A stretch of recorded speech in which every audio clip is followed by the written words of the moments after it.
Tucker. I'm Mick Gillispie. Thanks for hanging out with us here, guys, on Roll Tide Pods. Get in the comments section. We tell you that each and every show. And we're brought to you by MyBookie. All right, let's get into it. We have a ton of stuff to talk about. We're finally back together again. I feel like, you're my lawyer and I'm in trouble for something. She looks so nice. But listen, counsel. I just got back from Vegas. Anything in Vegas happen you need to tell me about? A few things. Let's talk Alabama right out of the chute. Let's talk Alabama football, and we're going to go all over the map today. But number one recruiting class, according to On3, right? They lock up 2 5-stars over the weekend. Caleb Cunningham, who interviewed a couple times, great dude, wide receiver out of Choctaw County in Mississippi, not too far from Mississippi State, Starkville. And then Ty Haywood, who I'm so pumped up about, 5-star offensive lineman. He's from Mississippi too, but he grew up playing football. He moved to Denton, Texas, Alabama fan, just like you grew up an Alabama fan. He gets the opportunity to come back to Tuscaloosa and locks up one of the best offensive line classes that Alabama's ever had. And I mean, that's saying a lot when Nick Saban was your head coach for a long time. This Alabama offensive line class is sick. And the wide receiver class could end up being there when it's all said and done, but really exciting. Yeah, we need the receivers. Offensive line, we've talked about it a million times. The offensive line, that's to me the most key component of any football team is that offensive line. It's where it starts, where it finishes. Can't win games without protecting the quarterback and the running back, giving him time to throw those receivers. Lost a lot of receivers. Couple, our Black. We got to get some guys that can catch the ball, run routes, make plays, and take a little off Jalen's plate and ties down the road. So, love to see it. Love to see that new receiver, Caleb Cunningham. It's funny about that area over there, and it's the real funny thing is around Choctaw County, Mississippi. You know that area. Well, I don't really know of it, but I've heard. I'll never forget Mario Cristobal talking about recruiting Mississippi or trying to get guys out of there. He said you play Mississippi State and they have these guys you've never heard of, and they end up playing in the NFL and being all world guys. And he's like, where the hell do they find these guys? And it's like, right around Choctaw. Jerry Rice type guy. Yeah, he's like, I mean, all of a sudden you're playing them and it's a guy that, Alabama obviously should have been targeting, but had never heard of the guy. And all of a sudden, they got a 6'5", 240-pound receiver linebacker that's just wearing people out. Mississippi, man, there's a lot of small schools where you hadn't heard of guys that come out of nowhere. Thank God this guy's been on the map and we found him. But Mississippi State, they'll try to hide him. Yeah. Well, no, I hear you. And I mean, what I was concerned about when this new staff took over was, hey, we got a guy who's our recruiting GM, Courtney Morgan, right? And then I'm going, okay, he's got all these connections all over the country, but is he going to be able to lead us to get the guys in our own backyard, which Mississippi's part of that? And he has. Look, I'm not afraid to take Dijon Lee, 5-star out of California. Give me all. I mean, if you can go get elite talent from everywhere, but you still got to get those guys even though Haywood's in Denton, Texas, I still think of him as a Mississippi guy just because that's where he's from originally, right? I'm sure, to him, he's still in his mind probably from Mississippi, right? Caleb Cunningham was committed to Ole Miss, backed off of that commitment once he came and met Coach DeBoer and the staff and got to know this new staff. But I got to tell you, man, Courtney Morgan, you got to give him the credit because he's the guy that coordinates all this stuff. Yeah, that's a job that, let me tell you what, he's doing a hell of a job, but that's not a job that I envy at all. Right. Hey, you're going to replace Nick Saban, okay? But he's going to be on game day every week. Oh, yeah. And here's all of his trophies and rings. Oh, yeah. And the first thing that the spotlight is on is recruiting because, obviously everybody knows the Brian Harsin story with Auburn and what happened to them. And they really have been put behind the 8 ball since he's departed Auburn. I keep calling him. He was there so short of amount of time. It's hard for me to remember his name. I've called him Harbin a few times. Harson. It's Harson. Yeah. I gotta remember that. Yeah. Well, what's he doing now?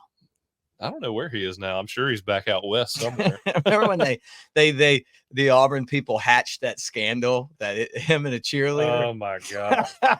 it's like, oh boy, you guys, you really want to get rid of this fella. That's pretty low. That's a low blow, that's isn't pretty it? Low. Yeah. I mean, War Eagle.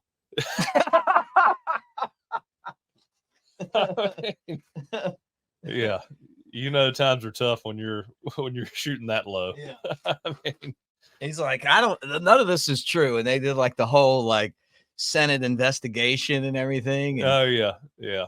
I mean, he seemed like a good guy, a great guy, but he was it was the whole recruiting, coaching football thing that got it. Yeah. I mean, it's just, and he had, Eric Keesall on that staff, he was at Alabama when I was at Alabama, and I really, really liked him a lot. Thought very highly of him.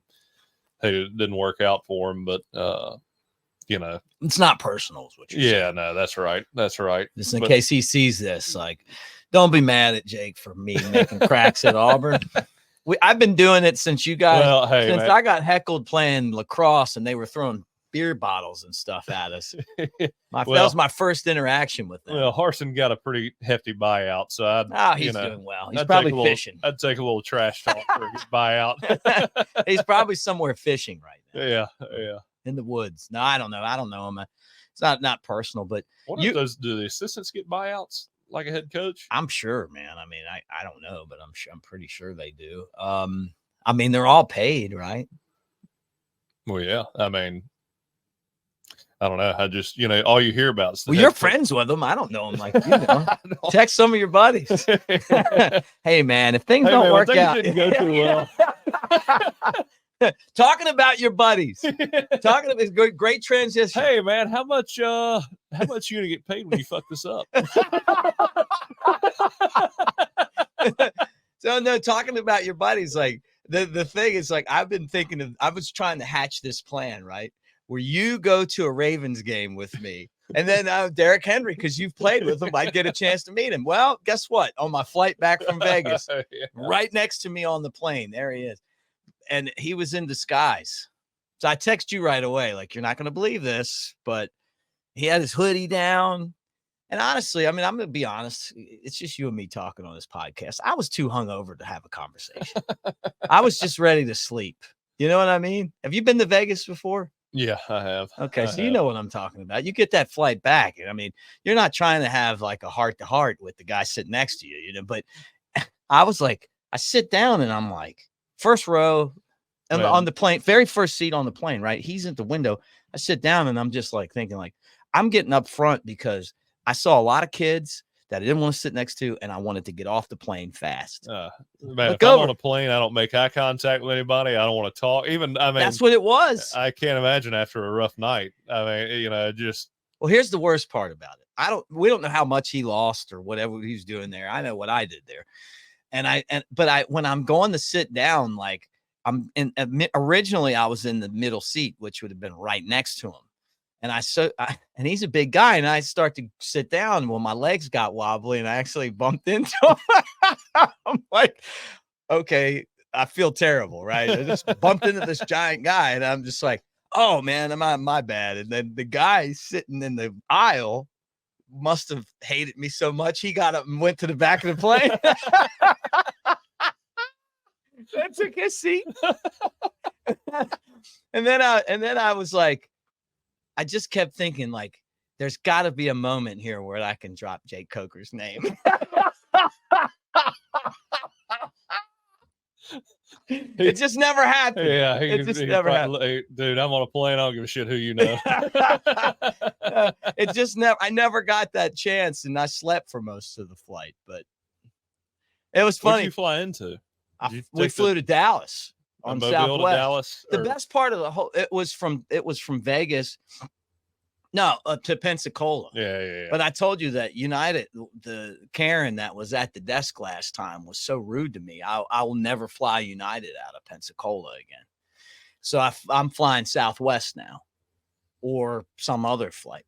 Yeah, well. Southwest was good, dude. It was good. Like, I paid the extra $40 to get the Group A, which means I'm like the first guy on. I mean, I guess really not the first guy on because he was on the plane. Like, it was like he was magically on the plane already.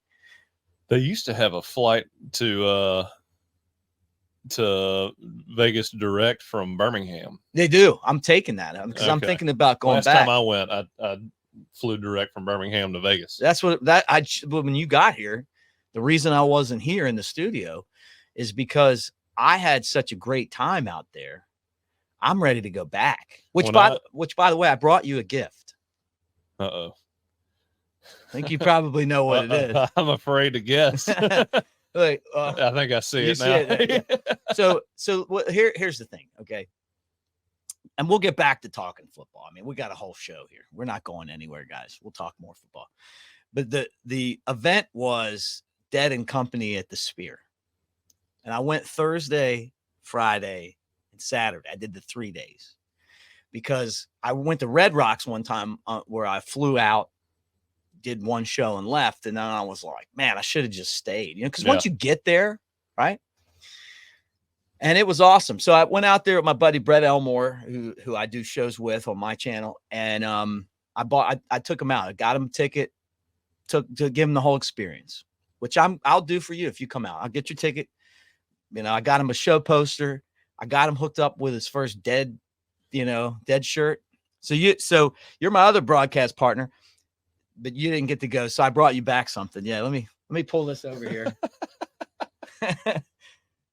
You got to wear this. I may wear it to sleep in. Look at this right here. Look at that. Yeah. That Vegas is some style. psychedelic stuff right there. Yeah. Can you imagine this guy wearing this? But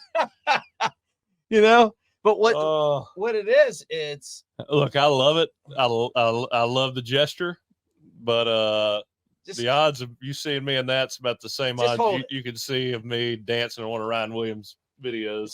Just hold that for a second and look at that. The way you like to gamble. Like this will be my Saturday gambling shirt. Yeah.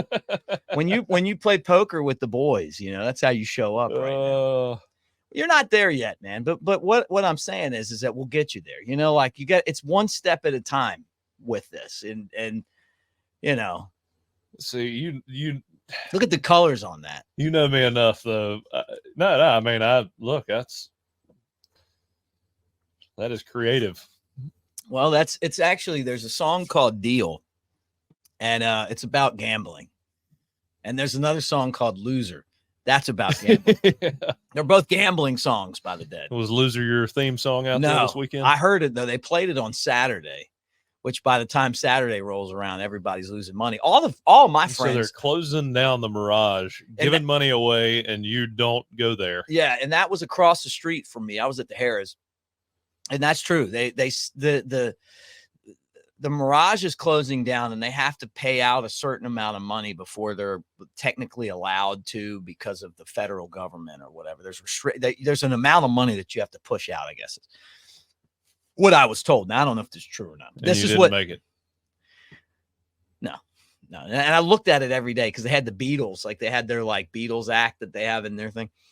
But I thought about going, man. I mean, I'm an early bird, right? So I thought, well, fuck, I'll go in the morning, I'm up every day. I walked 5 miles one morning because I wanted to go on the strip before everybody got out there, before I really had so many hangovers that I couldn't get up early and do it, Did you pay that guy you saw last time $5 to kick him in the nuts? I didn't. It was 15, and that was on Fairmont. Inflation. That was Fairmont. I didn't go to Fairmont this time. And this guy, for those of you that didn't know that, he's right. You got a great memory. We were there, and this guy had a sign that for $15, kick him in the nuts, and you could literally kick the guy in the nuts as hard as you want. What if we went and got like Imagine if Derrick Henry had paid that guy. that's probably why He'd met his quota on sales after one kick. When Derek was like sitting there and I'm like looking at him, and then I'm like trying to go to, everybody was still getting on the plane, and I was like, I didn't know who it was. I was like, man, that guy looks like Derrick Henry, but I couldn't tell because he had a hood over his head and he was like curled up doing this. And then this guy gets on the plane. He's like, hey, Derrick Henry. That's Derrick Henry. And I was like, man, I thought the same thing. I don't know if this is going to hurt our chances of getting him on the podcast, but I love that. He's one of my favorites. I mean, he's everybody's favorite. He's the Raven now. Oh, yeah. Hey, man, you got to love a back that runs that kind of physicality. Dude, he might be my first pick in fantasy football. And if I wouldn't have had such a strong hangover, I might have said, hey, dude, I'm going to draft you first. Yeah. Because I told Travis Kelce when I hung out with him one time, we talked about it. If I tried to trade for him one year in fantasy football, and if I would have gotten him, I ended up losing in the week before the championship by like a half a point. Yeah, I would have won that game by 13 or 14 points and won the championship. The girl that had him wouldn't trade him because she got fired, and she was angry at everybody at the office. And I was her friend. She was like, I'm not trading with any of you. So I was like, all right. I told him that, and we sent her a selfie. But I think Derrick Henry might be a good fit. I mean, Lamar Jackson, the way the Ravens run the football, he's gonna be a hell of a fit. Yeah, I mean, good luck stopping that. Mm-hmm. Lamar Jackson and Derrick Henry. Yeah. You should try that on. I'm not taking all this shit off. Yeah, you do. I like that coat though. Look at you over there, man. Were you selling a lot of stuff at work today? I was trying for a Monday. Look at you for a Monday, man. Yeah. This is a tough weekend, so I had to come out on, firing on all cylinders. What when you're in, I love roulette. I like roulette too. Blackjack is my favorite, but I'll play some roulette. We need somebody to teach us how to play craps. That game looks exciting, fun. I've dude. played once or twice, sitting on the side and having somebody tell me what to do. That's a whole lot of stuff going on. But it's not, it's like anything else. If you don't know the rules, it's not as fun. To stand over there and play. Yeah, like to really know it. Yeah. I mean, you know it needs to be rolled and you're losing your mind over there. Oh, dude, nothing better than there's two things that are fun. Like, first off is, have you ever been to a real horse race before? And you can gamble and smoke a cigar and like get a mint julep and do the whole thing, like Churchill Downs, Keeneland or whatever. Those are fun, man. Pimlico, that, and if you got to have that friend that knows. Oh yeah, to make it fun. Oh yeah. Well, that's when I played last time I played roulette, I think was at Ryan Kelly's wedding in Cincinnati, and I was playing with Michael Nicewander and Richard Mullaney, and Richard and Michael were kind of teaching me the ropes, and I just kind of knew what needed to be rolled to win, and I got cleaned out pretty quick. So, so I was talking to my one buddy, and he was on the one of the slot machines, and I've never seen $100 go down that fast. I mean, that sucks it up, man. It was like $5 bets. And where was this? Was it New Orleans? No, this was in Vegas. Yeah, I can't stand slots. It was Brett. Let's tell him. It was Brett. He got a free ticket to the show. He was playing slots. He was playing like what slot was it? It was like Wheel of Fortune or something. I hate slots. I mean, it's all algorithmic. I don't feel like those are gambling. Good odds, right? It's not. It's just, I mean, a computer it runs on an algorithm, and it just, if you the 345th time you pull this slot, it's going to win. So you just got to hope that it lines up. It's not like cards and you shuffle and you got odds that change with every single hand, and it just feels so much more lucky on a slot. Yeah, if that makes any sense. A quick question before we move on to the next topic. Do you want a Modelo, or would you like a refill? Take a Modelo. I'm gonna put an order in with our You waitress. know, is that still the number one beer? I don't know, but I love them, man. I love the ones in the bottle. The ones in the can don't taste as good. And then when you put the lime in, I say I like them all the way. You know, that's like the Blue Moons. The Blue Moon on draft is the best beer around. Yeah. But when you get it out of a bottle, it's not as good. Yeah, it's the opposite. I still like it, but it's not as good.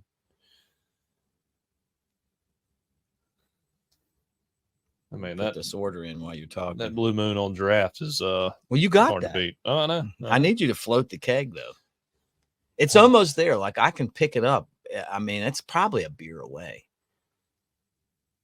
I mean, you're really trying to float that thing, aren't you? No, I'm getting these for us right now. I mean, not that you guys at home, you guys, let's talk some football. Look, this part of this that's kind of part of what we do. Yeah. I've run into people that think that it's funny when we're all in here and I'll just like slide back and pour a beer. I'm like, those are my Boo Radley days, man. I know how to bartend. Yeah. That's an experience that you guys didn't have. When we first started this podcast, I could tell it'd been a little while since you'd floated a keg. A lot of foam in those beers. Yeah. If I've worked hard on this. I hope you had some smoother nights over at Brew Radley's. I did. Look, we didn't have draft beer there, though. It was all bottles. Coldest bottles in town. That was kind of our, we were a small bar, and we were next to 4th and 23rd was a behemoth back then. They'd have the bands and everything. We were kind of like the, before and after spot. Yeah. Then we have regulars. I did that for 3 years. And of all the things I've done in my life, I learned more about life being in there because it was a eclectic group of people that I might not have ever ran into. Because, it's like, how it is. Like you play football, all the football people. Yeah. I was a KA. I knew the fraternity folks, we went to certain bars, Galette's, and which for those of you guys that haven't been to Alabama, it's like kind of like one of the bars that the fraternity people go to. Innisfree, you go there when you get a little older. We're still hanging out there. Oh, yeah. I mean, we're still friends with Tripp and those gang. Well, that was gang. The only place I really went to. Yeah, you guys all went there, athletes, right? And fraternity folks went there, older ones.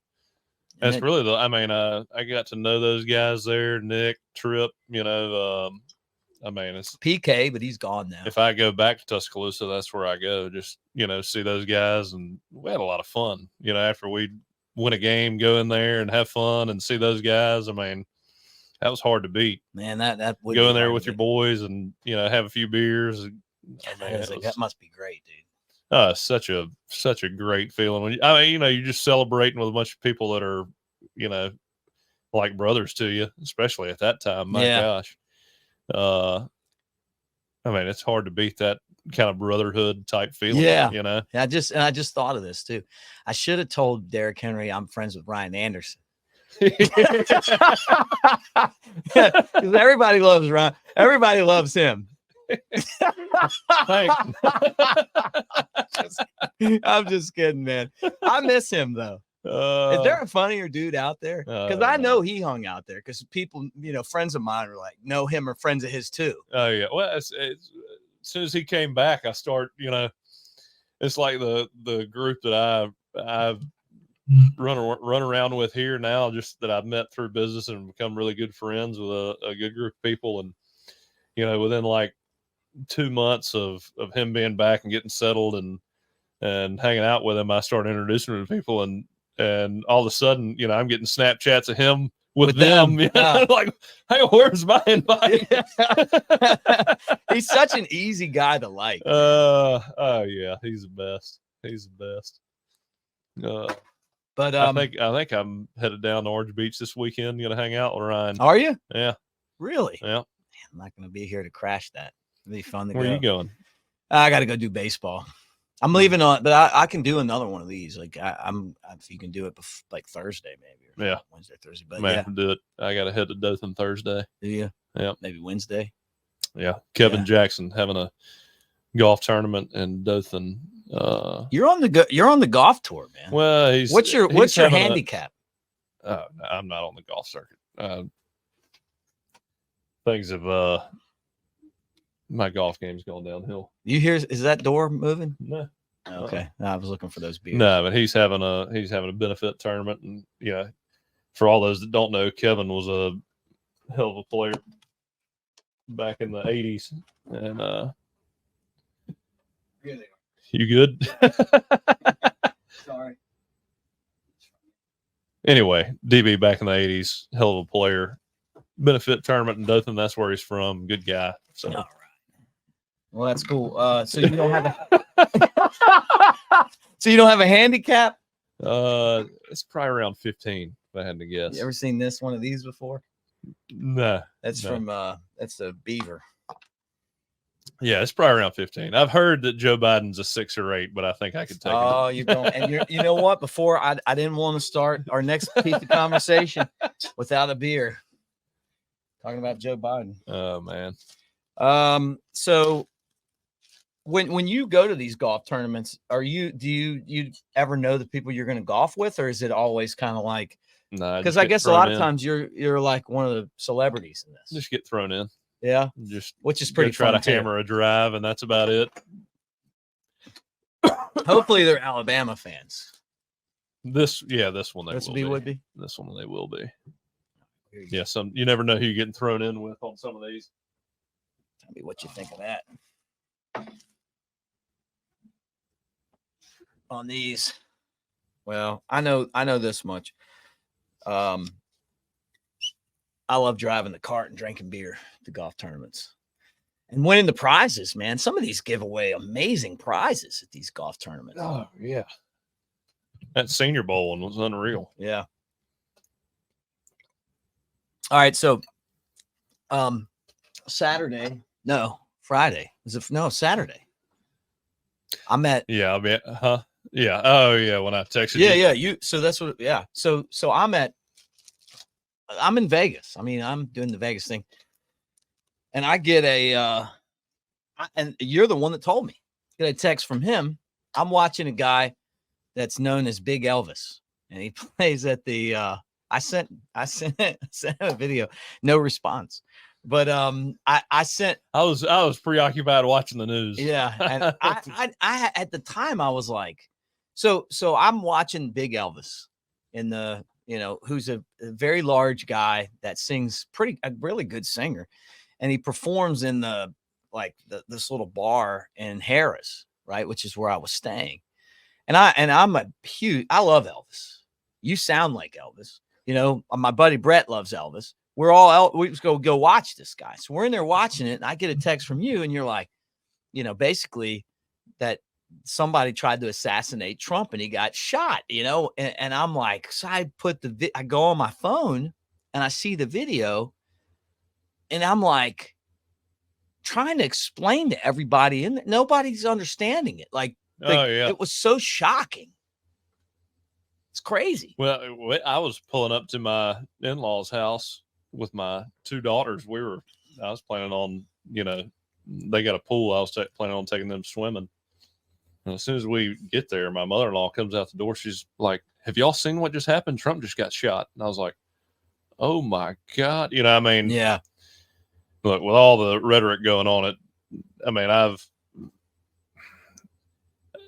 going to say I'm completely shocked, but you always are shocked when something like this occurs. This is one of the craziest historic events in my lifetime. I've never been alive for an assassination attempt, Yeah. But just unbelievable where we are now, I was, I got a few opinions on it. The first thing is I went to college. This is Alabama. I went to Alabama for political science. I've been in classes with people that disagree with me on everything I say. And I've still gone to the bar and had a beer with them. I've had friends that come from many different backgrounds that we debate on stuff and disagree, and we became great friends. And a lot of people in those those classes, Kelvin Ghost is one of my best friends. He was in my wedding. He and I would get in there and we would talk about stuff. And a lot of times we'd figure out that even though we disagree, we figured out we really agreed. Oh yeah. And that's 30 years now. He's like a brother to me. But the thing that I worry about with where we're at, and I think part of this is social media, is that first off, there's a lot of people that think they know what's going on and they really are uninformed. Mm-hmm. And that has nothing to do with opinions. That has nothing to do with them agreeing with me on my take or that. It's that there's a lot of people with very little understanding about what they're arguing about. Oh yeah. We would get into class and argue about stuff. And these are, 300, 400 level political science classes. We all knew what we thought because we had to read books about it. We'd studied it. I'd gone to political conventions, had spent, I worked on campaigns. I just knew, and they did too. And it'd be like, well, you think this, and it'd be like, yeah, but I don't, that's not going to give you the results you want, blah, blah, blah. Now with social media, there's a lot of other countries that influence what the social media is because they're trying to divide us as a people. Well, social media for young people. Yeah. They're very impressionable. Right. And then you've got, every media outlet. I don't know if there's one media outlet that I say I look at and I'm like, okay, that's truth. That's honest. There's no spin on it. Yeah. There's no narrative that they're pushing. Yeah. The only way that, the only way I feel like I gather information that's honest, and mostly, I'm not going to say mostly correct, but you can gather a lot of information from it with no spin is, these long podcasts from people you trust and believe are coming to you with the right intentions. Yeah. And, I'm not sitting here saying that I learned, a bunch of things from football or football, taught me about the media landscape. But when I was coming up, I thought that, and coming out of high school and early in college, I thought, well, the media knows, they know all these things. These things are vetted. They're, people are doing these stories with the best intentions. And then you see just as simple as, coverage of the team that you play on is not right. You see some stories that come from certain sources within the building that aren't true, and they have a spin to it that puts certain things in a positive light that are not all accurate. Oh, I know. Like, look, and so and obvious, that's when, I sat back, I was like, man, that's not what's going on here. And then you'll do an interview with somebody and things are taken out of context. They're not said the way that you meant for them to be said. And I was like, how can it be that wrong? And then you start thinking about people that are covering politics. And a lot of these guys, much like reporters in the football landscape, they're kissing ass to coaches, whereas these media members are kissing ass to politicians. They want to keep getting the first story and shed a positive light on certain people. So they keep getting these stories. It's one big circle of friends that, that want to control the narrative. And so when you hear these stories and you see these headlines, you got to think, okay, I got the gist, but this is probably 20% accurate, honestly.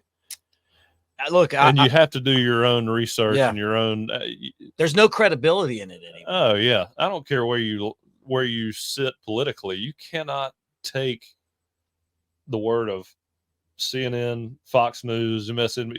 You cannot take one of those sources and think that's true. No, well, because they're not. But it's not even news anymore. They're disguised as news. But that's how it is everywhere. Yeah, that's in every facet of life and media. Sensationalized. Yeah.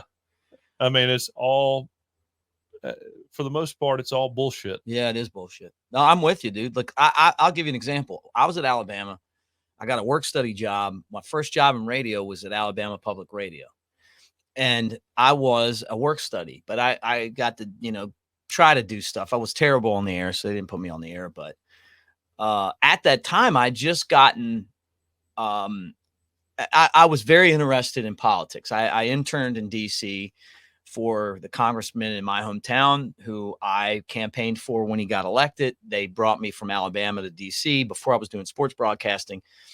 And I was, I knew what was going on. And I'd met Fob James, who was the governor at the time, at some event, and he was very, very gracious and nice and took time for me and wrote me a get back in class excused absence. And in the state of Alabama, believe this, if you get the governor to write you a pass to get back in class, it counts as an excused absence. Yeah. So he did that, right? Yeah. True story. So I always liked Fob. I don't know him, I would, I didn't know him, but I just knew him from that, just being interested in politics. And honestly, and on the other side, I like Don Siegelman. I know he, went to jail over politics, but he was always nice to me. I was all about the lottery back in those days. Anyway, long story short is I go where I'm working at Alabama Public Radio, and the guy who was like our boss, they would do like a story. So it'd be like All Things Considered would be like the national thing. And for you guys that have ever listened to public radio, like it's the national news report. Then they would have like the Alabama report. We would do the Alabama report. So I cut audio for it, do those, They would cut clips of Fob. Like it would be like, Alabama is, thinking about cutting And then they would have like the audio, which we do it all the time now in this business for sports. Like if it's like, hey, Alabama won the national championship. Here's quarterback Jake Coker, hey, whatever, like you talking about it. And they would put a clip in there. They would find the worst shit that the guy said that didn't even make sense.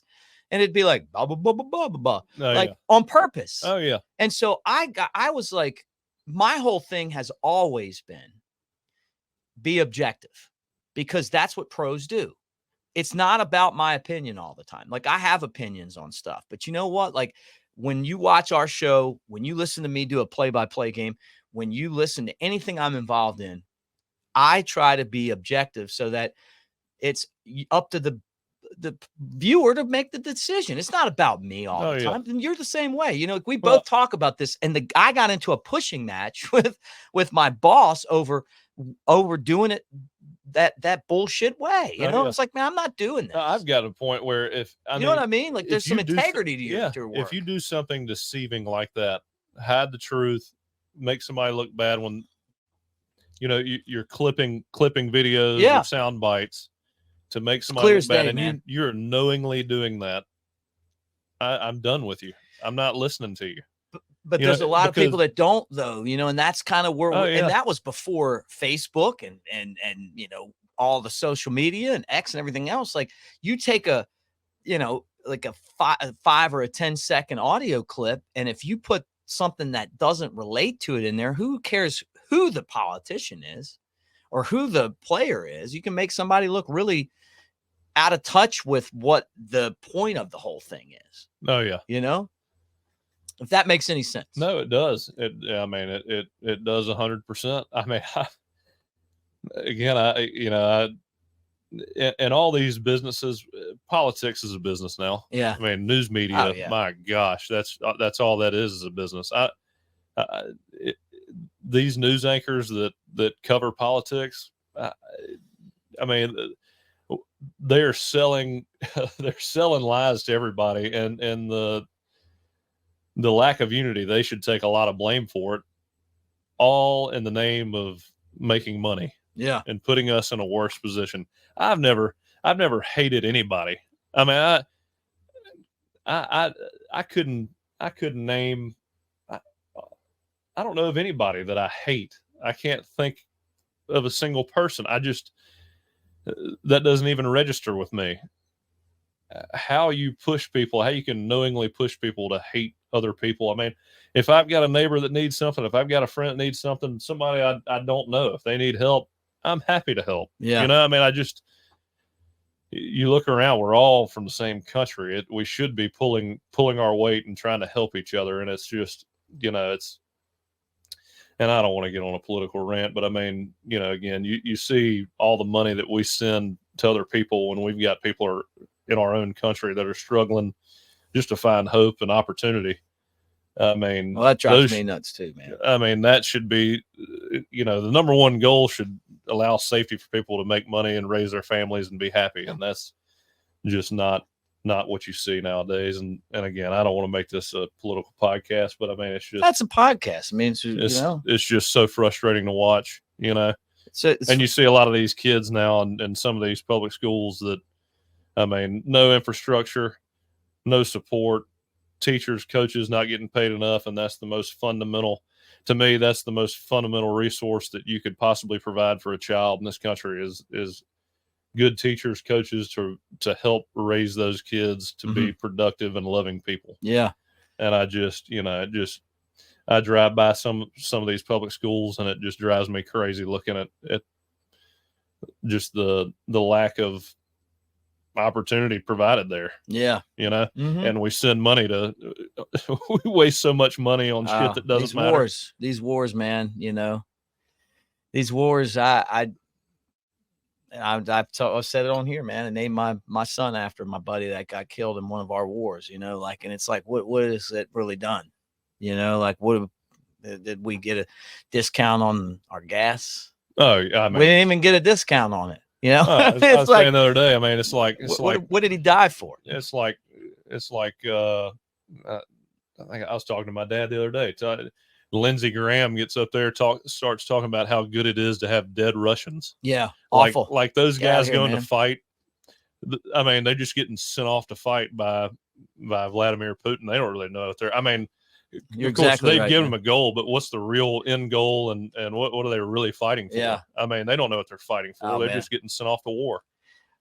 No, I don't know. Look, man, I'm people that know me outside. And of I this, love our military. My dude. grandfathers served, my brothers in the It's military. not a shot at the and military. I am so proud. I mean, throughout my life, I've been more proud of his accomplishments than mine. I think he is. I mean, I think people that serve in the military are just as American as you can get and as selfless as can get. But and I know that they're there to do their job, but I don't want anybody being sent to war for something that is not worthy of sacrificing your life. No, I mean, I'm look, man, I wear this every day, Yeah.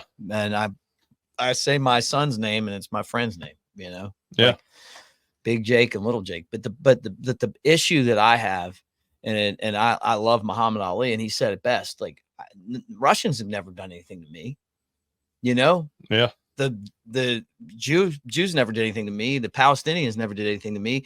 The Ukrainians never did anything to me. I don't have a beef with these people. And what we should be doing is de-escalating things. We should be the best fighter doesn't have to fight, man. I mean, think about the baddest dudes that you went to school with. Which you met one of the ones I went to school with, and you would not know that. Really? Yeah, you did. When you met Justin when you were here, you would never think. You would and I told him dog that. in him, huh? we went out to eat, and I was telling him that I told you this. One of my buddies, and he's kind of high profile in his area, so I don't want to talk about it too much because people might know him, and he's got a big job. But when we were back in the day, that dude, he looked like a nerd. Or like Michael J. Fox or something. Wood, huh? Dude, the guy was a machine, man. Like, I mean, like, just like, he was that guy. You would just be like, dude, you never know. That's what my dad used to tell me. My dad boxed, and he would tell me all the time. And was in, the army during Vietnam and stuff too, But he would always say, don't ever underestimate somebody because, in those two things, being in combat and being in boxing, which were the two things he was into, you just didn't know.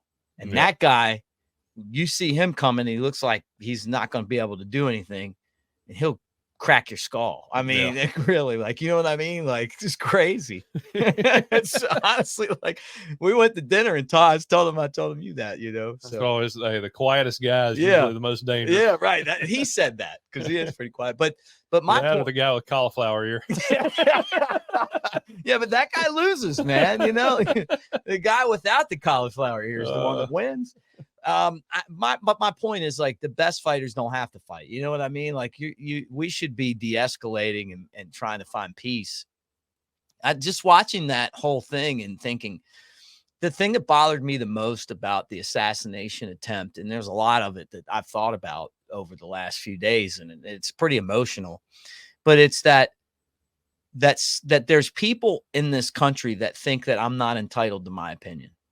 There's people that think that because they disagree with me, that I'm all of a sudden going to be alienated, or that, you know, that I'm going to be compared to the worst people that have ever walked on this planet, you know, like Hitler and stuff like that. And that's what we got to get away from. Like, get back to the basics of, hey, let's have an argument here and let's debate it. You know this. I mean, we'll have anybody in here. I don't care what. One of my best friends and I totally disagree on politics. And I do a show with him every day.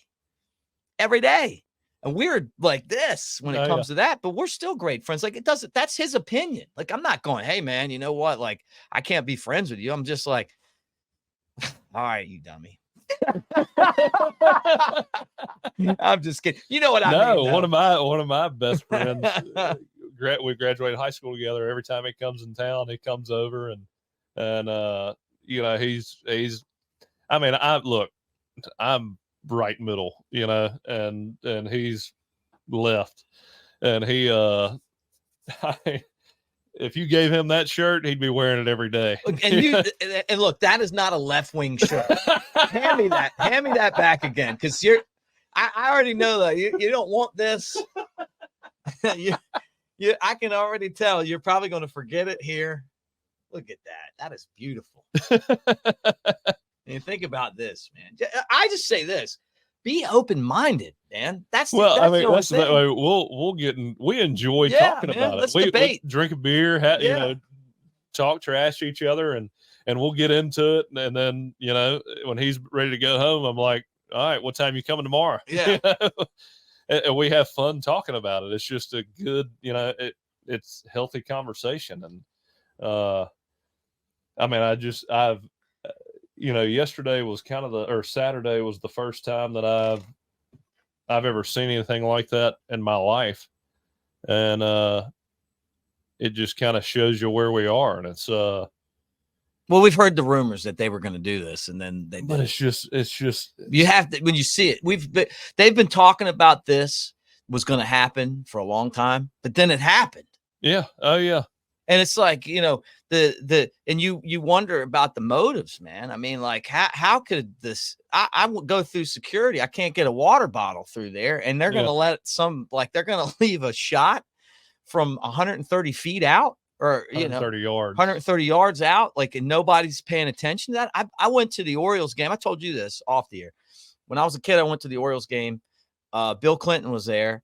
I mean, it felt like somebody was watching everything you did. I went to the Alabama game. Trump was there, and they had the streets blocked off. There were snipers on all the buildings. I mean, like, it was like guys with like big guns everywhere. I just can't imagine how in 2024, with all the money and resources that we spend on everything else, that we're not protecting these guys that are out there basically, you know, doing a job that I would never want to do.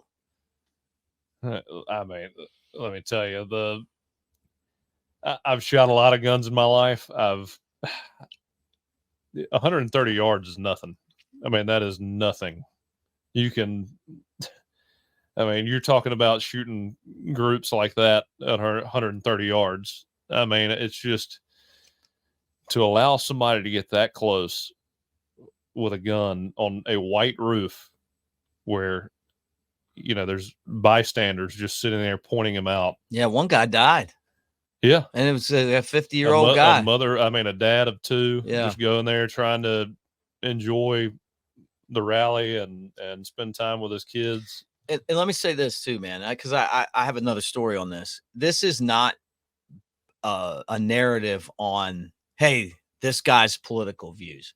This is a narrative on anyone that would do this. I did a broadcast one time in Arizona. And I don't know what the politician was. I just know that Jody Davis, who's a former Cubs catcher, and I were on the Cubs.com game, and John Green, whose dad was Dallas Green, who built the Cubs, was a GM of the Cubs and the Phillies. I think he maybe won some World Series when he was with the Phillies, but he's like one of the all-time greats.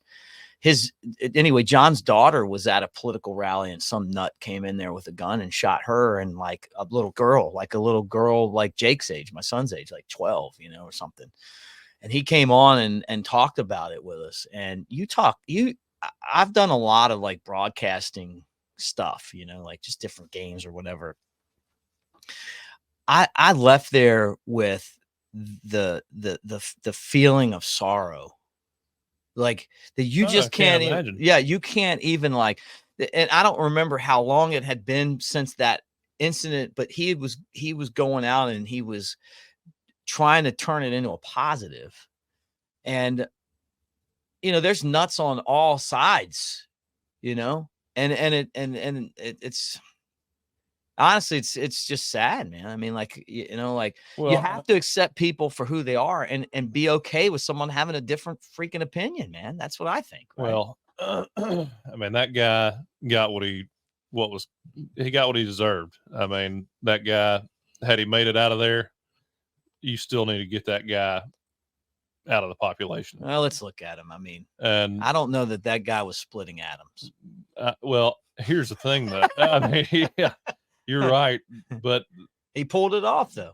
But it's a guy that's, in order to do something like that, you have nothing to live for. Yeah, right. In your mind, you've got nothing to live for. You're in such a depressed state of mind with absolutely nothing to live for that you're willing to throw away all your relationships, everything that you've built or worked for 20 years. He was 20 years old. How sad is that you're in that mental state, and God knows how many other people are out there at that point, just young people that there's a mental health crisis in this country. There's no doubt about it. And a lot of it has to do to me, A, the media, B, the way this country is being run, and politicians not being open and honest about the direction we're headed or why they're doing the things that they're doing. Yeah, right. And maybe I think that what I hope comes out of this, to me, leadership's not about being perfect. Mm-hmm. I mean, you make mistakes, but standing up, making a decision that you think is right, and being able to stand up and tell everyone why you made that decision and having justification for it. I mean, it takes special people to make tough decisions, but at the same time, you better have a good answer for why you did what you did. Right. And right now, the shit that you see going on in this country, there's not a whole lot of good justification for a lot of it. No. I just hope that, honestly, that that Trump and Biden, and it seems like they're going to, can change the narrative. And instead of being, villainizing everybody every time you watch a debate or, watch a video of somebody having a speech, they can get, make that part of what they do. Hey, man, you know what? I'm going to disagree with this guy. I always thought that if Trump, I don't know that Biden really has, like, he's just not very popular. But if the two guys you'd have to get together, if they did like a Lincoln Douglas style debate, would be Trump and Obama. If they went around and debated in the towns across this country and left the debate with respect for each other, it would change the narrative. Now, they're probably not going to do that, but they're those two powerful politicians. They're people love both of those guys. People hate both of them, but people love both of them. Biden's he's not even on that level. Well, it's those two, and they could do that. The debates are such garbage, though. I mean, it's all soundbite BS. I mean, they sit there and they both lie about again, one's saying shit that never happened and it was never true, or both of them are. And then, the other one's saying, well, I'm the best that's ever done it. And it's like, can you tell me why? No, I'm just the best. What about when they got into the golf game thing where you that probably was really offensive to you because you do have a 6 handicap. Could you beat Trump head to head? That's the question that everybody wants to know. Short game's a lot better than mine. They say he's a pretty good golfer. I don't know. I bet he's a cheater, though. Right? You think he's kicking the ball closer to the hole? One of those guys? I saw a post, and I don't know if this is true or not. But did you see that post about him playing golf the day after the shooting? No, you didn't see that. And again, I probably shouldn't even mention this because I just saw a post on it that went around pretty heavily. But apparently, he makes some 20-foot putt on 18, and I shouldn't say that. I'm like the media just. Well, say it now. He got pretty fired up about it. I mean, apparently he said, "I'm not like the shooter. I don't miss." No, he did not. That's what I saw. I mean, if that's true, that's unbelievable. That's a sense of humor right there. I think that I can't even imagine like being that close to death. I can't even imagine that. I can't either. I mean, I can't even imagine. Like they've slowed the video down. I mean, how the hell did he turn his head like that? How it's impossible. All on accident, really. I mean, he's looking at the board and it hits him in the side of the head. He's dead. If he turns his head like that, he's dead. Not just moving his head. If he just turns it like that, I mean, it clips the back of his head and he's done. I mean, even if he's not dead, he's a vegetable. It's really crazy, man. Like just crazy. I don't know, man. I just hope that this is something that we're our podcast, and it's your podcast. I'm along for the ride. But what the thing that we always want to do is for people to come in here and have a good time. Right? I mean, that's our goal. But sometimes you got to take a step back and go, man, the whole reason that we're here is to treat other people the way that you'd want to be treated, man. I mean, that's like the whole reason we're alive. Have you ever looked at somebody and said, they didn't vote the way I did, they must be a piece of shit? No. I mean, I have never. That's not. It's like, there was a lady at the airport that didn't get me on my flight that works for United that I think's a piece of shit. I got there 45 minutes early. And she was a Karen. She was terrible. You were awful to me. No, I'm just kidding. I know exactly what you're saying. I mean, if I meet somebody and they treat people well, they treat everybody with respect, and they, at this age, they take care of their family. That's you got my respect. I'm going to respect you no matter what. Yeah, right. I mean, you work hard, you do things the right way, try to. I mean, that's what I attempt to do. Yeah. Take care of my family, my friends, be nice to people, try to do what I can and just work hard. And it's not the way you want. That's not the way you the thing to me is like, I think about some of the people that I admire the most, right. Of all time. Right. It starts with John Lennon, man. I love John Lennon. Love him. I think he's like the great. Somebody just came up and shot him.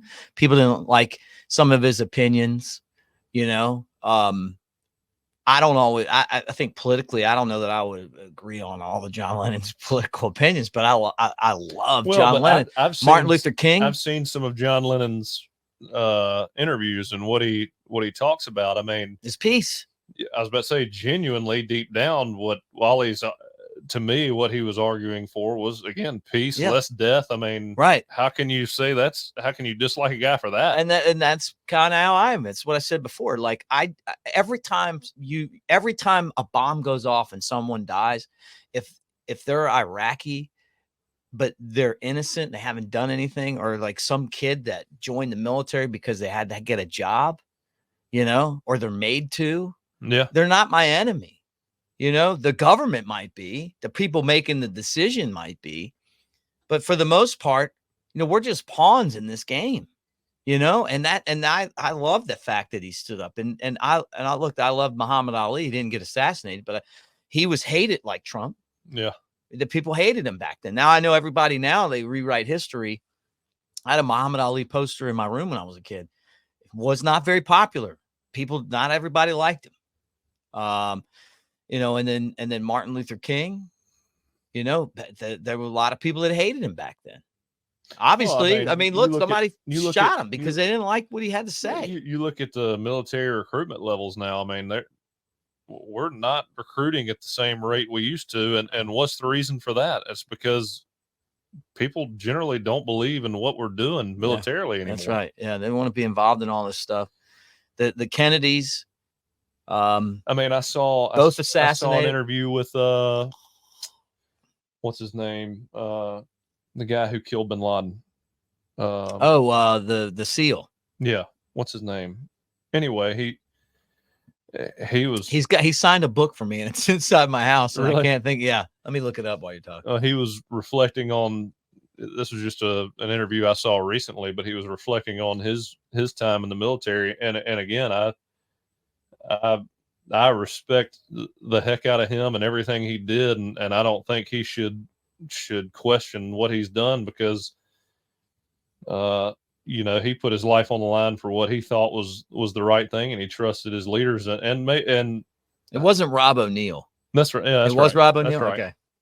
But he was telling a story about one of the raids they did and it involved a shooting and deaths. And he was like, I just, it bothers me that sometimes I wonder am I doing this because it's the right thing or because this is what a politician in DC wanted and he had some kind of personal vendetta against these guys. Right.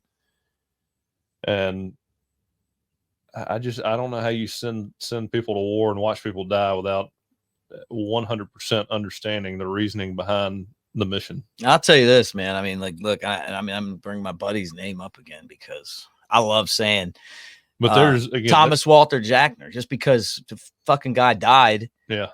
We watched 9/11 at Fat Phillies, and somebody watching knows that. Somebody probably remembers going there. They had the Gillispie sandwich, which was named after me, which is still it's one of the biggest honors you're ever going to get. Yeah, you weren't fitting in that Roback Crab shirt back then. No. But all the touchdown passes you threw, how many Coker sandwiches are there? How many people came up to you and said, hey, man, the Coker's a delicious sandwich. People were like, man, the Gillispie is a great sandwich. It was a chicken Philly with everything but the kitchen sink is what it said on the menu, right? And we watched 9/11 and then he just shut it down and went over there, and got killed by a sniper fighting, doing stuff for the military. And it's like, there's just like this process that you go trying to figure it all out. It's not like I thought about things the way I did before that, but then I'm like, man, guy's birthday's today, right? Or he died today. And then it's like, well, what would he be doing right now? Because the guy was a huge Eagles fan. Eagles win the Super Bowl finally. It's like, God, man, I would love to have just like called him up and been like, dude, what was it like? You beat Tom Brady for the Super Bowl, mm-hmm. So think about all those families that deal with that, with these wars, I'm just not down for that. I think there's always a way to do things, maybe not always, I'm sure there's times where you gotta like, hey, World War II, we're not going to let you take over the world, Germans. Oh yeah. But I don't feel like these are you look at same thing. You look at those at the at the military veterans that fought back then and whether it be World War II, Vietnam, sacrificing their lives, and the ones that are still alive today or the ones that passed away. You think they look at this, at the state of the country right now with our leadership and say, man, I'm proud I fought to have what's going on right now happening. Right. And the reason I say that, one of my neighbors actually, he fought in Vietnam and he was talking to my father-in-law and he said, man, I didn't fight in Vietnam for all this. Yeah. I believe it, man. And it's just, I don't know, man, it's just sad. I don't know. Maybe some, but you know what though? This is kind of how the best way to kind of redirect this is the best thing about our country is that when things like this happen, we always figure out a way to make the best out of it, right? The guy's family that died they've raised $4 million for him. Think about all those donations from people. And I'm sure not every single one of them is a Trump fan. You know, I saw the governor of Pennsylvania, Shapiro, talking about the family, and it was genuine. You know, what he said was genuine. He was disturbed by the whole thing and upset and hey, look, I talked to the family, like, you know, $4 million. I'm sure, I don't know how much they're going to get. It's not going to bring obviously their dad back and their wife and husband back, but it's the fact that people give a shit. He was a fire chief. Yeah. The shooter, if that kid's house was on fire and he was dying in a building, the guy that he killed would have been in that building saving his life. Yep. And you know, that happened, you know, maybe, and I hope that Trump and Biden take this opportunity to turn the shit down, man. Stop the rhetoric. You know, I bet you could see videos of both, you know, politicians from both sides of the aisle that are going too far with some of the shit they say. Yeah. You know, and I've seen like where there's been these videos where a lot of Democrats have said, like, basically, hey, you know what? We would love to kill him. I mean, I'm watching one comedian that's got Trump's head, a play where they're stabbing him, you know, and I'm sure there's other stuff out there that would have been directed at Democrats. This isn't about like one party over the other to me. It's about the civility that you have to have that we've got to get back to, because our enemies are using social media to direct, you know, basically they can use algorithms to figure out what triggers you and turn you against your neighbor. So that's the only way that this country's coming down, is if we turn on each other. That and the media. Yeah. That's my big, I mean, I just, you know, the social media stuff, you know, I think you got to be allowed to say what you want to say. You know, you can't keep people from saying what they want to say. And I think it's good that you hear what everybody has to say. I mean, if somebody's saying some real dark and hateful stuff, then they've exposed themselves. You see them for what they are, you know. How about when you see people on there and you're friends with them and you're like, good God, like, you know, because I've got a couple friends like that I'm like, man, I just don't even like, kind of changes your opinion about people sometimes.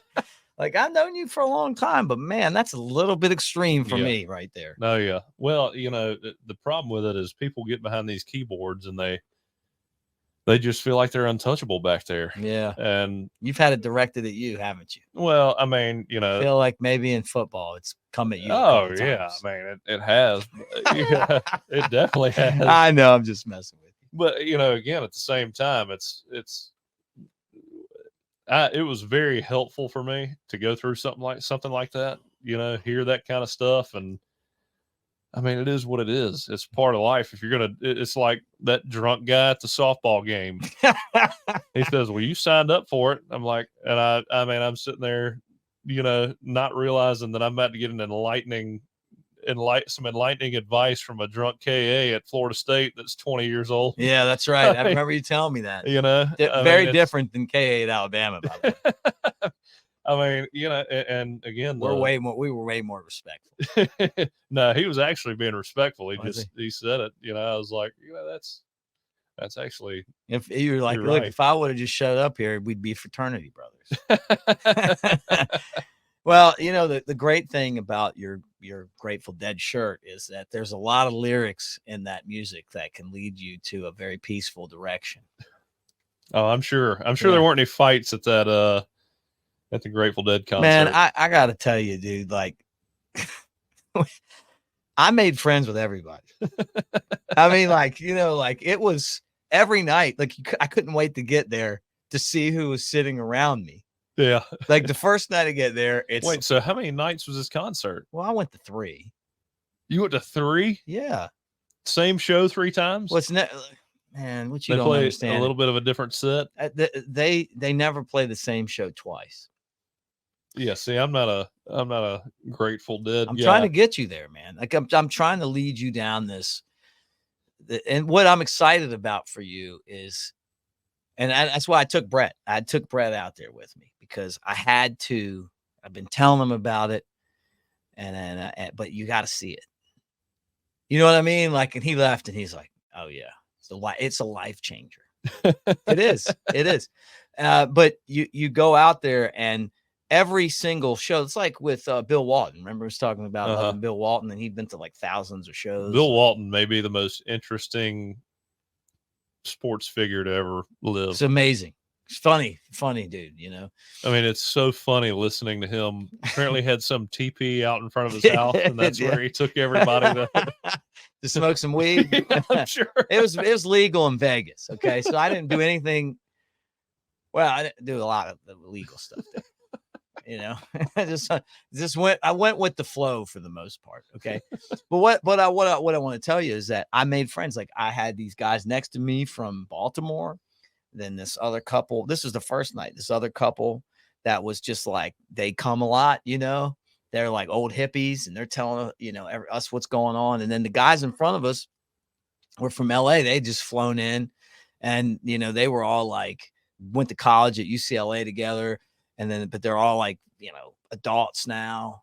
And then, you know, I became friends with them and it was awesome. I mean, it was like sharing that experience. And then the next night, you know, you show up and it's like, I got a guy behind me from Georgia and then a couple next to me from Kentucky. And we're all talking about the concerts and just kind of, you know, where we're from. And then the last show, like these guys are talking like this weird language. And I'm like, what? And Brett turns around and is like, hey, where are you guys from? Like, what language is that? And they're like, from the Czech Republic. And the guy, I bet they were wild. Yeah, the guy. Well, it was like a whole, and they were. I'm listening. I'm like, what is this? You know, and I turn around, and the guy had studied, like had this guy had gone to college with Americans, and back in the day, somebody like turned him on to the Grateful Dead, and I'm like, you know, they're talking another language. They're there for this, you know. Yeah. And you know, so you make friends with everybody in there. That's what the spirit of the whole thing is supposed to be. You know, just like where you know, like it's not about the politics or anything. It's just about like kind of coming together as a community and like enjoying the fact that there's so many people from all over the globe that love it, you know. And if it ends with, you know, I didn't know that they were ever going to do it. So I didn't know I was going to get a chance to go back and see them again. That's why I went to the 3. And then when you got here, I was kind of talking to some other friends about maybe one more trip out. Maybe one more trip out in August before football starts, like a quick in and out. The flight you were saying, the direct flight out of Birmingham. I don't know, man. I loved it. It was so great. People just give you free stuff. Somebody came up and gave me this playing card right here. See that? You know, and I gave you something free, and you don't even like it. I can tell, but. Look at that. You would look so good in that. Not with the short hair. I thought we were letting it go. I'm letting it go. Are you? I'm letting it go. Yeah. We'll get there. I'm gonna trim mine up a little bit. I'll let it go till football season. Till football? Yeah. We didn't talk much football. It's coming. What do you think about Bama having the number 1 class all of a sudden? This wasn't supposed to happen with DeBoer. I mean, if this is indicative of what is actually going to happen on the football field, we're re-entering Coach Saban times. Yeah, right. I mean, the guy's killing it, man. I mean, unbelievable. It's just, golly, man. I wish we could just fast forward through this month. I'm so ready. You're ready. Literally a month away. I mean, well, a month and 7 days. We're at first opening weekend of college football season. That scares me. The tailgate show. I got a lot of work to do before we get to our first radio show. We're gonna have a good time though. Oh yeah. Yeah, if you guys haven't figured it out. Bama tailgate show. Yeah, Fridays before the game. People got to come hang out with us at the when we announce our spots. Oh yeah, announce our tour schedule. Yeah. What's that going to be like? I mean, if you stuck around for an hour and 14 minutes, I mean, we might as well talk about this, right? Yeah. This isn't official. We're not giving you too much of a scoop here, but you sat through all of our other talk, so we're just talking about this. It's crazy to think like this. Like we're right there. I mean, it's we're at the precipice of the greatest time of year right here. I know. The only problem is that the month before the best time of year is the worst time of year. Well, it's SEC Media Days. Bama's on this week. We'll have next time we come on, we'll talk about that. Coach DeBoer is going to kill it at the press. I mean, he's the easiest guy to like. Oh yeah. Well, it's not going to be. It's not going to be the fiery speeches like Paul Feinbaum's not going to get yelled at. I was about to say, yeah. I was talking about Coach Saban on the morning show on NSP. I was on there this morning, and which, by the way, give me credit, man. I got back from Vegas yesterday. 2 radio shows. I had a meeting at the Legion on this project that we're working on there. Cut the grass front and back. Walked 5 miles, and I'm doing a podcast with you. That ain't bad. That's a pretty good. You're sweating it out, aren't you? I'm just look. Derek and I slept on that flight yesterday for a reason. we were both just trying to catch up on whatever our experience. I don't know how he flies commercial. I mean, I bet he is just. I mean, that guy really screwed him over when he announced to the plane that he was on there. What if it wasn't really him though? It was though. But what if it wasn't? Well, were you shocked by how big and ripped he was? Not many people were that big. I bumped into him. I was like, oh my God. I'm just sloppy at this point. I just wanted to sit in the front. I like to sit when you first get on the plane, that first row, because it goes back, you can't put your bag there, but you can stretch out, Yeah. He's just one of those people that you look at him and you're like, my DNA will not allow me to look that way. It's a lot of pumping iron. Yeah, I mean, it's more. Yeah, I mean, it's more than that. Yeah. There's not. He's in the top. How you doing? 100th percentage of athleticism and physical ability. Yeah. I was thinking about it today. I mean, if you have 2 guys in a hallway that just run into each other, full on, and who falls forward. I don't know if there's 10 humans on the planet that would beat Derrick Henry, even 300 pounders. Are you good over there, or can I? Nah, I'm good. Okay, right, I'm gonna do halfer over here. But yeah, halfer glass. I had a high school coach that used to have this saying where we'd have DBs and some of our DBs would have to guard Marvin Shin or Danny Woodson. I remember those guys. Yeah. And I remember one time we had a guy named Wallace Rippey, and he was playing corner in high school, and he was trying to guard Marvin Shin. And they throw a ball and it's high, and Marvin Shin just jumps up, catches it for a touchdown. And Wallace is he's in perfect position, jumped as high as he couldn't touch the ball. And it was Steve Massey. He goes, well, Wallace did a great job there. You just got out DNA'd. That's really funny. It's happened to me a few times. Yeah. I mean, there's just nothing you can do about it. No. You just do everything right and you end up getting beat. Yeah. But you know what? On the fraternity fields at Alabama, didn't happen too much. Yeah, back in the day, not a whole lot of good DNA out there. Mine worked for me out there. Not but not like the games that you're playing. The funny thing is how people still love those games. Well, not your games. I'm talking about the fraternity games. I mean, even the high school games. You still see those guys, the high school guys and stuff? Yeah.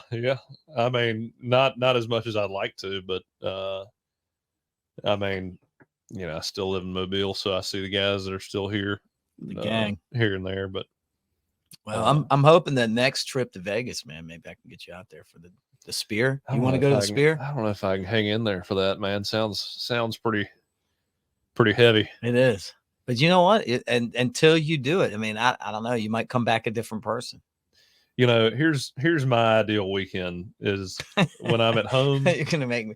I got to go to the bathroom, so don't make me laugh too hard. Because I got a feeling it's like you're not gonna laugh at all. You're gonna be like, that's pretty hunting sad. Camp. Well, that too. Shooting a deer, hanging him up. If I can get a turkey, that's a good weekend right there.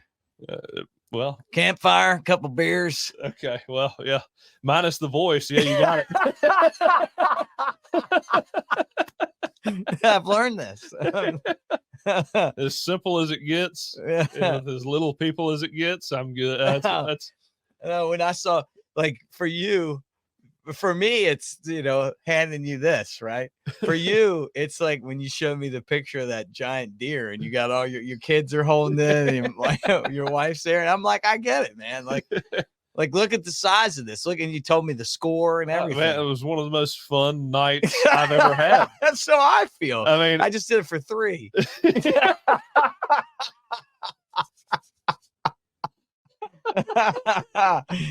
Oh my God, man. I mean, things where you can enjoy it with your family, man, it's hard to beat. Nah, I got you. It's hard to beat. Especially when you got that big compound out there, like it's like going to Vegas, except it's in Winfield or something.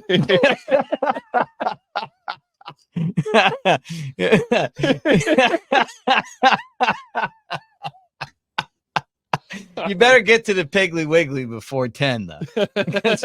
if you don't, Stephanie's dad had a place in Bowling, and it was like, you hit that Piggly Wiggly on the way into the hunting camp, because you didn't get all your beans and bacon and stuff. There was no. And if it's a 3-day weekend, you better buy your beer before Sunday. Yeah, right. Yeah, you go in there and it's. I'm going to tell you, man, Piggly Wiggly's my favorite name to say. I don't know if it's my favorite grocery store because I love Greer's, but but I do love to say I'm going to the pig. I'd love to know where that name came from. I don't know. I just love to say I'm going to the pig. They actually have a good beer selection down here. Yeah. On this side of the bay. Greer's does too. Actually, Rouse's does too. I mean, Rouse's does. I like Rouse's too. I like Rouse. Honestly, man, Greer's is my favorite. I just like the hometown feel of Greer's. Yeah. And then, no, that's right. It's just, I was in there today. Yeah. Got that. You're drinking right there from there. And then, but I also like Rouse's, but that's kind of I always feel like that's kind of and for those of you that are not from the state, Rouse's has got to be a Louisiana, it is because it's got crawfish and stuff in there. Yeah, it's got the king cakes, Saints stuff. Yeah. Yeah. Oh yeah. Yeah. Get your king cakes here.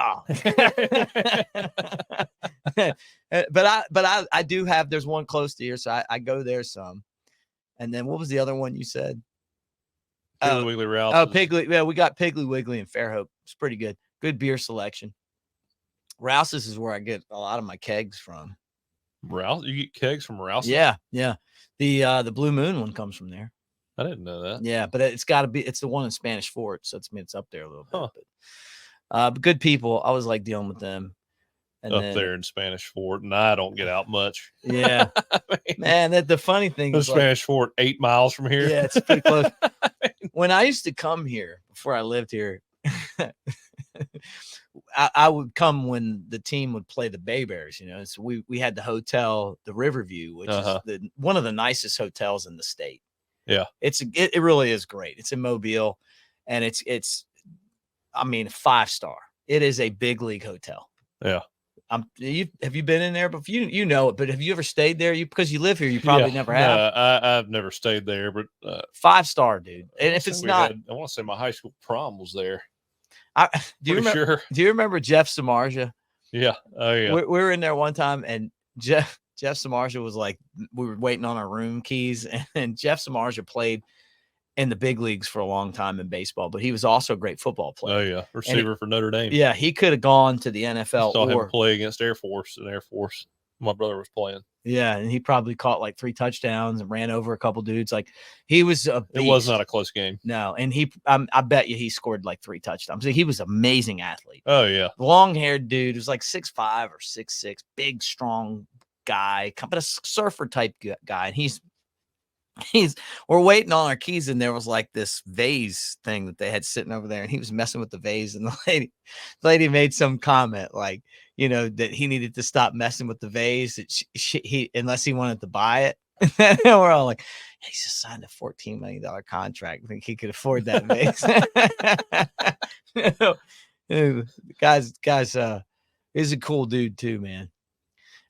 Anyway, I love that place. 5-star hotel. Used to stay there, and I'd come over here and go to the Grand Hotel, and I'm like, God, I love this place. Oh yeah. And my friend Bricken, little did you know. Well, I didn't know I live here. Bricken, I told him I wanted to. I've always wanted to live here. And then Bricken would come over, and we'd go to Wenzel's. And I remember I'm like, God, I can't believe it. I come to town and I never see you. And he's like, yeah, I normally go as far as Greer's. Like, so I moved here, and Greer's is literally like walking distance from his house.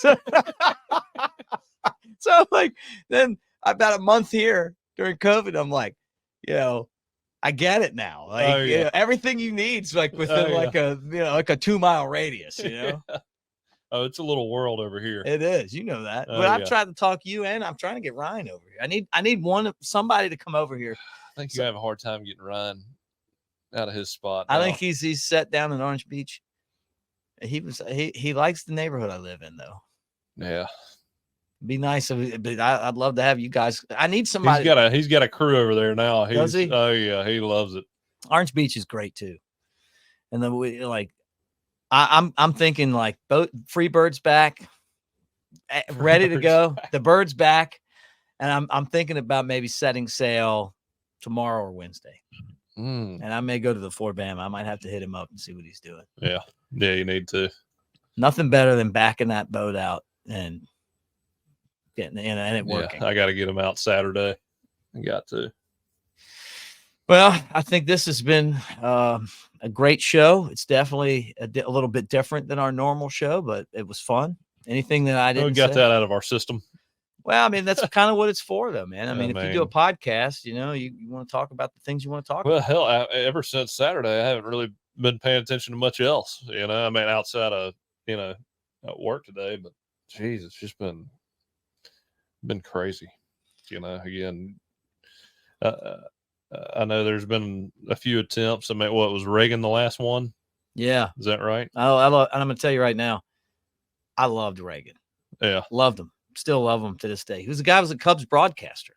And that's how he got his start. He was doing Cubs games and and it was back when they would like just get the ticker tape and call him, Yeah. And then he went to LA, and while he was out there, like, they're like, hey, I thought about acting. Oh yeah, I'll do that. The guy was a great actor, and yeah, it's the last time. And that stuff should never happen. No, we have too much technology. We have too much money, and it really does make you question how something like that could happen. Yeah. The only way I can say it.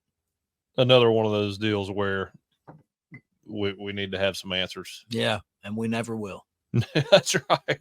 As sad as that is to say, we won't. Nope. And I mean, the last assassination was JFK. And it would have been different maybe Robert Kennedy was a candidate. He was probably going to get the Democratic nomination. Mm-hmm. But it doesn't happen that much, and that's a good thing. But I mean, the other part of it too is what no matter what your views are, you should be active in politics. You should learn. You should look for the answers. That was my whole point about being in the classes at Alabama, Dr. Alza Coffey's classes, and getting in there and mixing it up with people, because you might learn something that you didn't know. You might not always have the answers, the things that you think are, and this goes for me too, like any of us. You don't know the answer all the time. You think you do, but a lot of times you you figure out that maybe what you thought was real wasn't. Yeah. And you got to always be questioning. That's just part of it, man. That's part of being a journalist, always be questioning. And that's what we're missing right now. Well, I mean, that's what I try to listen to people that, I never listen to anybody that's, far on either side, because it's hard to believe somebody's objective that's that wholeheartedly bought into one side of an argument that won't accept being wrong. I mean, I love listening to people in the left middle, right middle, dead square in the middle, and in long form content, so you can really hear them, critique their own opinions, and if I try to listen to people that I feel like are genuinely trying to be honest, and not trying to make pointed arguments all the time. Yeah. Well, what the best thing is when you can get around people that are genuinely open to having a debate. Yeah. Oh yeah. No, that's right. That's what it's about. All right. Couple things, guys, on the show. We're always presented by the great people at MyBookie. And, I just got back from Vegas, so I'm going to tell you a couple things. But first off, we've all been there before.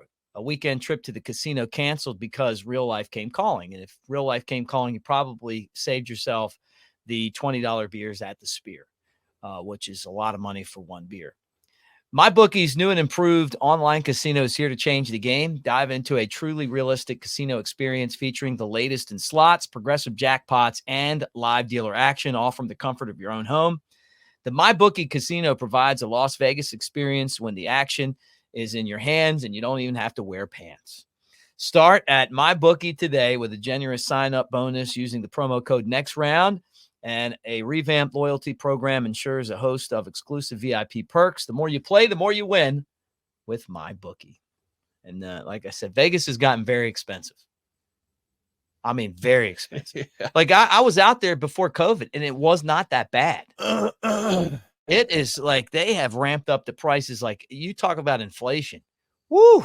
It's hit pretty hard. Yeah, I wouldn't even, I mean, I went to dinner out there a few times. Last time I was out there was for a Alabama Alumni Association event. And met a lot of Alabama alumni out there, and the room was picked up, so I wouldn't know how to even gauge the price, to be honest with you. Yeah, I need to go with you then. I'll bring it to you, me and you wouldn't be sharing a room. No. I'm not talking about that. I'd get my own room, but I'd just be like the guy, like your handler. Like, hey, listen, he needs 2 rooms, and each room needs to have a case of beer in there, and dinner's on you guys. Yeah. Ladies and gentlemen, just like I did at the Floribama, at the mullet toss. Ladies and gentlemen, quarterback. And I just come in. That was a hell of an intro. I'll bring you on, man. I will kick ass with this. That was a hell of I'll be intro. Like the Michael Buffer of the Jay Coker, and I'll do it for Ryan too if he wants to. Did you see Pete Rose out there? I didn't. And I texted. I've been out there 2 or 3 times, and every time I see him out there signing autographs in front of a memorabilia. Yeah. Memorabilia. I told you I'm friends with his agent, and really? I texted him and I meant to. There's a new documentary coming out about him that I want to watch really bad. Really? Oh yeah, on HBO. It's gonna be interesting. Oh yeah, he's always been great to me, man. I love talking baseball with him. Oh, I'm sure. He's a really, really smart baseball guy. He played tough as hell. I know. I didn't. Just kind of time slipped by, man, because the concerts were like, you had to get there an hour early.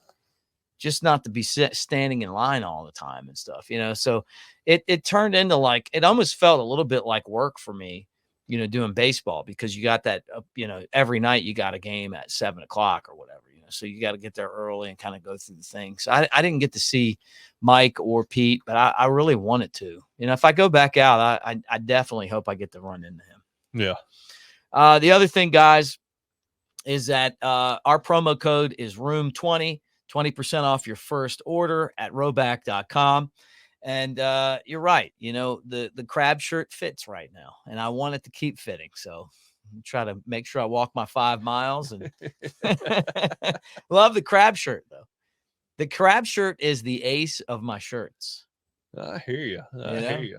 So, but you guys can get your crab shirt there as well. They've got some cool Alabama gear and a lot of other stuff, though. Room 20, rowback.com. And we appreciate all of you guys. Alabama, the #1 recruiting class right now. Still got to get these guys signed. Still got to bring them home. But there could be some other significant moves coming in this class. We'll get into that next show.